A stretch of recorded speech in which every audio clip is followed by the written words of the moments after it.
بسم اللہ الرحمن الرحیم۔ السلام علیکم ورحمۃ اللہ وبرکاتہ۔ میں معلمہ سیدہ زہرا جماعت ہفتم کو اسلامیات پڑھاؤں گی انشاءاللہ۔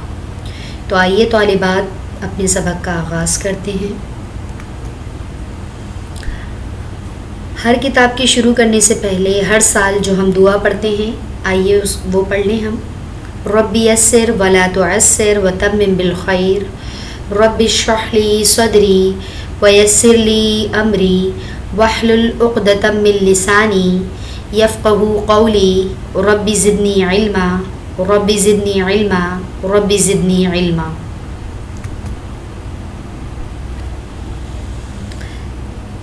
سب سے پہلے آپ تمام طالبات کو بہت خوش آمدید کہ آپ جماعت ہفتم میں تشریف لے آئی ہیں۔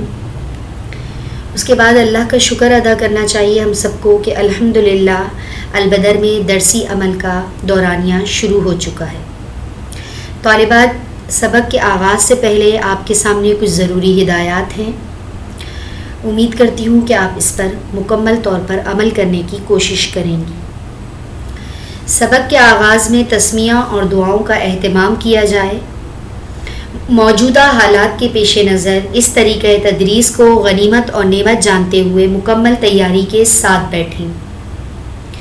تدریسی عمل کے دوران کتاب، تربیتی نصاب، اسلامیات، کاپی قلم، پینسل کا ہونا آپ کے پاس ضروری ہے۔ سبق کو بغور سنیں تاکہ مشقی سوالات کو حل کرنے میں آپ کو مدد حاصل ہو۔ اور سب سے اہم اور ضروری ہدایات کہ آپ اس بات کو یقینی بنائیے کہ آپ کی معلمات کی آواز کوئی بھی نامحرم حضرات نہ سن سکیں۔ امید کرتی ہوں کہ آپ ان سب باتوں پر عمل کرنے کی کوشش کریں گی۔ تو آئیے اپنے سبق کا آغاز کرتے ہیں۔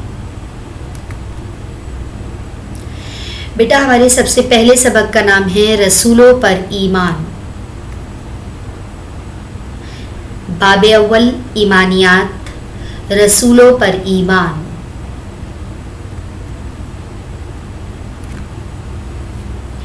سبق کو اچھی طرح سمجھنے سے پہلے ہمیں ایمانیات اور عقائد کے مفہوم کو جاننا بہت ضروری ہے۔ تو بیٹا، ایمانیات عقائد کو کہتے ہیں۔ عقائد عقیدے کی جمع ہے۔ عقیدہ پختہ نظریہ اور یقین کو کہتے ہیں۔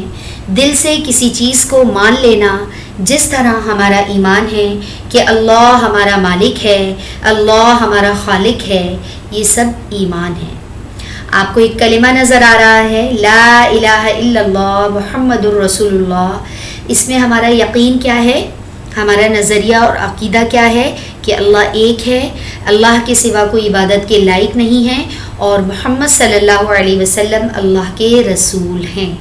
تو کوئی مسلمان جس بات کو دل سے مان لے، جس عقیدے اور جس بات پہ پختہ اپنا نظریہ بنا لے، وہ ایمانیات کہلاتا ہے۔ ایمانیات کی تعریف: ہر مسلمان کے لیے جن باتوں پر دل سے یقین رکھنا ضروری ہے ان کو ایمانیات کہتے ہیں۔ مفہوم رسالت: رسالت کے لفظی معنی ہے پیغام پہنچانا۔ رسالت کے لیے نبوت کا لفظ بھی استعمال ہوا ہے، جس کے معنی ہے خبر دینا۔ گویا ہر نبی اپنے دور میں اپنی امت کے لوگوں کو اللہ کا پیغام پہنچاتا تھا اور خبر دیتا تھا۔ رسالت اور نبوت مترادف الفاظ ہیں۔ رسالت سے مراد اللہ تعالیٰ کا پیغام بندوں تک پہنچانا، اور عقیدہ رسالت سے مراد ہے کہ تمام نبیوں اور رسولوں پر ایمان لانا۔ ایمان مفصل کیا ہے؟ بیٹا، جب ہم چھوٹے تھے تو ہم 6 کلمے یاد کرتے تھے، ہم ایمان مفصل یاد کرتے تھے، ہم ایمان مجمل یاد کرتے تھے۔ اصل میں ایمان مفصل 7 بنیادی اجزاء ہیں۔ جیسے ایک مسلمان کہتا ہے آمنت باللہ، میں اللہ پر ایمان لایا، و ملائکتہ، میں اس کے فرشتوں پر ایمان لاتا ہوں، و کتبہ، میں اس کی کتابوں پر ایمان لاتا ہوں، و رسلہ، میں اس کے رسولوں پر ایمان لاتا ہوں، والیوم الآخر، اور میں قیامت کے دن پر ایمان لاتا ہوں، والقدر خیرہ و شرہ من اللہ تعالی، میں تقدیر پر ایمان لاتا ہوں، اگر وہ خیر ہو یا شر ہو سب اللہ کی طرف سے ہے۔ والبعث بعد الموت، مرنے کے بعد دوبارہ زندہ ہونے پر ایمان لاتا ہوں۔ تو جو مسلمان ان 7 بنیادی اجزاء پر ایمان رکھے گا گویا وہی کامل مومن ہیں۔ رسولوں پر ایمان۔ اللہ تعالیٰ نے لوگوں کی ہدایت اور رہنمائی کے لیے 1,24,000 نبی اور رسول بھیجے۔ سب سے پہلے نبی حضرت آدم علیہ السلام اور سب سے آخری نبی حضرت محمد صلی اللہ علیہ وسلم۔ تو بیٹا ہر نبی کا اپنے دور میں اپنی امت کے لوگوں کو سمجھانے والے کیا کام ہوتے تھے؟ لوگوں کا عقیدہ بنانا، اللہ کی وحدانیت ان کے دلوں میں ڈالنا، نیکی کا حکم کرنا اور برائی سے روکنا۔ گویا ہر نبی نے اپنے دور میں ان تمام امور کو بہت بہت اچھے طریقے سے سر انجام دیا۔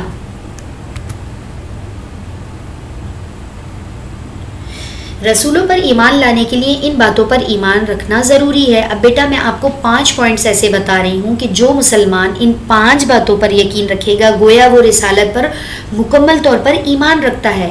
ایک مسلمان کا یہ عقیدہ ہونا چاہیے کہ تمام رسول سچے ہیں اور اللہ کی طرف سے بھیجے گئے ہیں۔ بے شک تمام رسولوں نے اللہ کی طرف سے دی گئی تمام ذمہ داریوں کو پورا کیا۔ بے شک تمام رسولوں نے اپنی اپنی قوموں کو اسلام کی دعوت دی۔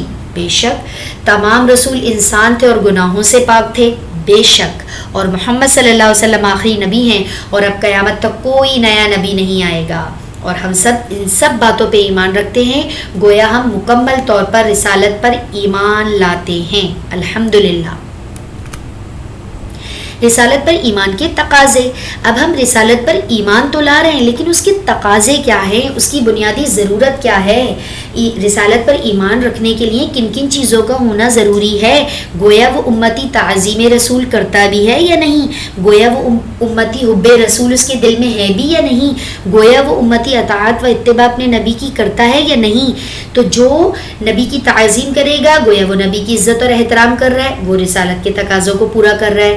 جو نبی سے محبت کرے گا دنیا کی ہر چیز کی محبت نبی کی محبت سے کم ہی رہے گی، نبی کی محبت بڑھ جائے گی، گویا وہ رسالت کے تقاضے کو پورا کر رہا ہے۔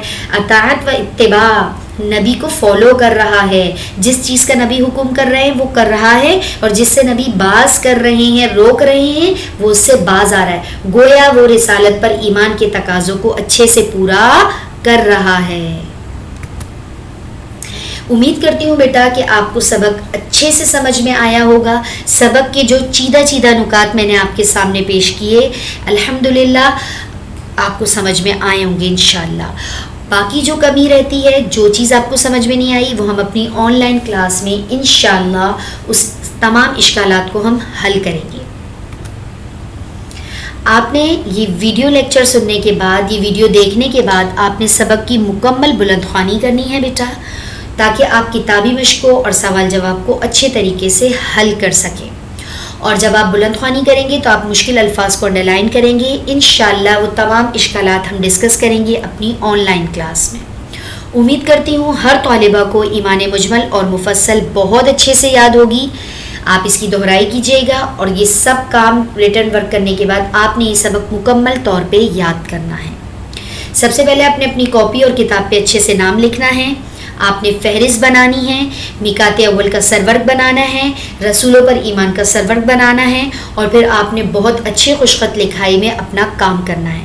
آپ نے گھر میں رہتے ہوئے ماں باپ کی خدمت کرنی ہے، بڑوں کا کہنا ماننا ہے، نماز کی پابندی کرنی ہے، اور SOPs کا آپ نے خیال رکھنا ہے، اور اس کے ساتھ ساتھ آپ نے گھریلو امور پر بھی دلچسپی کا اظہار کرنا ہے، اور امی سے بہت ضروری چیزیں سیکھنی ہیں تاکہ آپ کو پڑھائی کے ساتھ ساتھ گھرداری اور تربیت بھی آپ کی ہوتی رہے۔